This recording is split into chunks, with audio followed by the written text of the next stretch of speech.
تعالوا بقى النهاردة نعمل مع بعض طاجن بامية هيعجبكم جدا بجد. كل اللي هيدوقوا لازم يسألكوا عاملينه ازاي. طاجن تحفة من اول، يعني البامية معروفة انها لما بتبات بتبقى احلى، لكن احنا هنعمل البامية النهاردة يعني اول يوم كده تاكليها تبقى روعة، كمان احلى من تاني يوم. هقولك على تركاية كده بسيطة بتنقلها في حتة تانية. انا هنا هجيب كيلو من البامية وهقمعه كده. بصوا يعني انتوا عايزين تشيلوه بالطريقة دي تمام، عايزين تشيلوه عادي بقى كده مرة واحدة براحتكم، ونقسمها كده نصين علشان الصوص يخش فيها على طول من اول يوم. هي لما بتبات بقى بتبقى احلى، ليه؟ لان الصوص بيخش فيها. لكن احنا هنا لما هنعمل الشق فيها كده هيخش فيها من اول لحظة هنعملها. خلاص هنجيب حلة بقى كده ونحط فيها بصلاية كبيرة. انا هنا بعد ما قمعت البامية غسلتها طبعا وحطيتها في مصفى تتصفى. عقبال ما احضر لها البصلايه بتاعتها، جبت بقى معلقه سمنه كبيره ونزلت ببصله كبيره عليها وقلبتها كده وعليها شويه ملح. وبعدين جبت فص توم مضروب بفلفل اخضر، انا بحب اضرب التوم بفلفل كده واشيله في التلاجة. وبعد ما البصله والتوم وصلوا معانا للون ده، لازم ناخد اللون الجميل ده، هننزل بقى بالبامية ونقلب بقى البصلة بالثوم بالفلفل الأخضر كده في البامية لغاية اما نحس ان كل بامية تغلفت من البصل والثوم اللي احنا حاطينه والفلفل الأخضر. خلاص نقلب بقى حلو قوي كده لغاية اما نحس ان البامية كلها اتشربت من البصلة.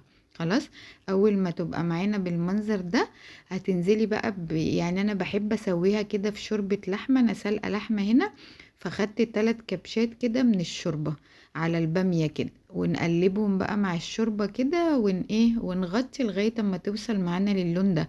طب انتي مش سلقة ولا لحمة ولا فراخ، حطي مكعب مرق وكوباية مية مغلية، هتبقى معاكي حلوة جدا. لغاية اما توصل معانا للون ده هروح نازلة بكيلو طماطم طبعا ضرباه ومصفياه حلو قوي، ودي معلقة سكر عشان تعادل حموضة الطماطم، وحطيت فلفل اسود وملح ده للطماطم عشان يعني اتبل الطماطم. وبعدين هنقلبها بقى كده حلو ونغطيها. خلاص اول ما توصل يعني اول ما تغلي كده معانا، احنا يعتبر سوينا البامية بنسبة 70-80% في الشوربة، بس انا بحبها تدوب كده. اول ما تغلي بقى معانا الطماطم وتبقى بالمنظر ده، هنزل باللحمة بقى. انا هنا كنت سلقة لحمة عشان عايزة شوربة، انتي لو عايزة تحطيها نية حطيها بقى نية من الاول في البصلاية، من الاول خالص هتاخدي تطعيمة حلوة جدا برضه. هنزل بقى بكمية اللحمة بتاعتي كده في البامية، هنا يعتبر البامية مستوية واللحمة كمان مستوية، تقليبة كده 2 وخلاص. يعني يعتبر كده هي كله مستوي بس يتشرب من بعضه. دخلت الطاجن الفرن، انا بحب قبل ما استعمل الطاجن ادخله الفرن يسخن كده زي ما انتوا شايفين، وبعدين نزلت بيه في البامية. هحط عليه بقى معلقة توم وفلفل اخضر كده من غير ما نقليها ولا حاجة، نية كده.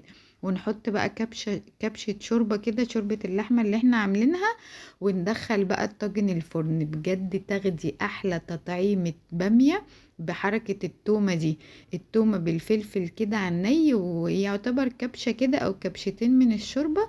ودخلي بقى الطاجن الفرن ياخد وش، بس هو كله مستوي، احنا عايزينه بس ياخد وش. احنا لما بننقل البامية في طاجن بتطلع طعمها حاجة تانية غير اما بتبقي غرفاها كده من الحل، تطلع معاكي بقى دايبة كده وسكر. جربوا الطريقة دي هتعجبكم جدا.